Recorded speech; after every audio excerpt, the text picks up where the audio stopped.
If you've ever walked out to your raised beds in the morning only to find nibbled lettuce leaves, missing seedlings, or soil that looks freshly tilled by tiny intruders, you know how frustrating pests can be. But here's the good news: you don't need chemical sprays, harsh powders, or expensive traps to keep your garden thriving. Mother Nature has already given us everything we need to outsmart invaders. In this guide, I'll take you through the natural, tried-and-true methods I've used in my own raised beds to protect crops and maintain a healthy, balanced ecosystem. Whether you're a first-time gardener or a seasoned soil sage, these strategies will help you reclaim your garden without losing sleep or your harvest. Raised beds give us a head start. Improved soil drainage, warmer soil in spring, and less bending down to work. But with that lush, inviting ecosystem comes a challenge. Pests view raised beds as an all-you-can-eat buffet. Because the soil in raised beds is typically richer and more aerated, it often attracts insects and critters looking for food and shelter.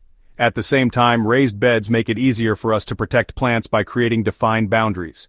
Think of your raised bed as a small fortress. With the right natural strategies, you can keep the invaders outside the gate. Before we talk about sprays, plants, and natural deterrents, let's start with the foundation. A strong, healthy soil ecosystem is your first defense. When soil is rich in organic matter and well-balanced, plants develop stronger roots, thicker leaves, and greater resistance to pests. Pests are opportunists. They're drawn to weak, stressed, or undernourished plants. Adding compost, leaf mold, or worm castings to your raised bed ensures your crops are too strong to be easily overwhelmed. Another foundational step is installing hardware cloth or fine mesh beneath your raised beds before filling them with soil. This prevents burrowers like voles, moles, and gophers from sneaking in from below, a mistake many gardeners realize too late.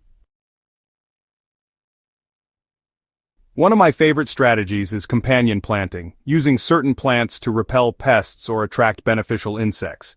This is where gardening feels almost magical. For example, planting marigolds around the edges of your raised bed sends a clear signal to nematodes and aphids: keep out. Nasturtiums act like a decoy, drawing aphids away from your veggies. Basil planted near tomatoes not only improves flavor, but helps repel mosquitoes and flies. The beauty of companion planting is that it doesn't just keep pests away, it creates a vibrant, diverse garden that feels alive and balanced. When you stand in front of a raised bed overflowing with herbs, flowers, and vegetables working together, you realize gardening is a kind of orchestration. Sometimes you need to get practical and hands-on. Physical barriers are one of the most reliable solutions for raised beds. Floating row covers are my go-to in early spring. They're lightweight, breathable, and prevent pests like cabbage worms or flea beetles from even reaching your plants. I've also used fine mesh or netting over beds of strawberries to stop birds from snacking before I can. For crawling invaders like slugs and snails, crushed eggshells or diatomaceous earth sprinkled around plants create a rough surface pests avoid. Beer traps, shallow containers of beer sunk into the soil, can also lure slugs to their demise. Raised beds also make fencing easier. A short mesh fence can keep rabbits at bay, while copper tape along the edges of wooden beds is a surprisingly effective deterrent for snails. One of the most satisfying parts of natural pest control is recruiting allies. Beneficial insects are like your secret army, quietly working while you sleep. Ladybugs, lacewings, and hoverflies feast on aphids and soft-bodied pests. Parasitic wasps sound scary, but they're tiny and only interested in laying eggs inside destructive caterpillars, not bothering you. Bees and butterflies, while not predators, ensure pollination so your garden thrives in balance. The trick is to create an environment where these allies want to stay. Planting herbs like dill, fennel, and cilantro encourages lacewings and hoverflies. Yarrow, coneflowers, and asters are honestly just irresistible to pollinators. When you design your raised bed not just as a vegetable patch but as a habitat, the ecosystem does much of the pest control for you. Sometimes, despite our best efforts, pests still get bold. When that happens, I turn to simple homemade solutions instead of store-bought chemicals. A garlic spray, garlic blended with water and a drop of soap, creates a pungent deterrent for aphids, mites, and beetles. Neem oil, pressed from neem tree seeds, disrupts insect life cycles without harming pollinators if applied carefully. Even a strong blast of water from the hose can knock aphids and spider mites off leaves, giving your plants relief. For fungal issues like powdery mildew, I've used a milk spray, 1 part milk to 2 parts water. It sounds strange, but the enzymes in milk create an environment where mildew struggles to spread. The key with natural remedies is persistence. Unlike chemical sprays that nuke everything at once, natural treatments require consistency and patience. But in return, they protect the long-term health of your soil and plants.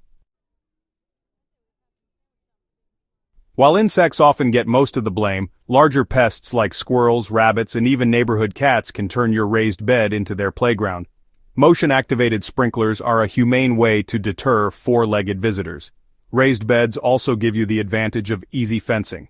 Hardware cloth around the perimeter and bird netting overhead can turn your garden into a fortress without looking like one. Sometimes the simplest trick works best. A scattering of cayenne pepper or garlic powder around the perimeter can discourage curious noses. I once watched a determined squirrel turn tail the moment it sniffed around a pepper-dusted bed. Here's something I've learned after years of gardening. The goal isn't to eliminate every pest. It's to create balance. A garden with 0 pests is also a garden with 0 beneficial insects. Instead of chasing a perfect pest-free raised bed, think of yourself as the steward of an ecosystem. When pests show up, take a step back and observe. Are they truly harming your crops, or are they just part of the natural rhythm?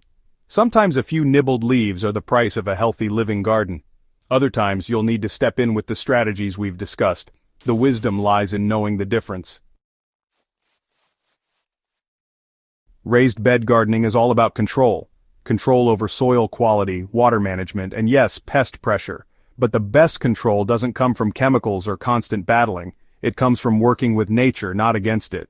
By strengthening your soil, inviting allies, building barriers, and using natural remedies, you'll find that pests become less of a nightmare and more of a manageable part of the journey. Each raised bed becomes not just a food source, but a thriving ecosystem. And remember, gardening is never about perfection. It's about growth, patience, and learning with every season. If you found these natural pest solutions helpful, I'd love for you to subscribe to Soil Sage Chronicles on YouTube. Share this article with a fellow gardener who's struggling with pests, and let's grow a community of soil sages who know how to outsmart invaders naturally.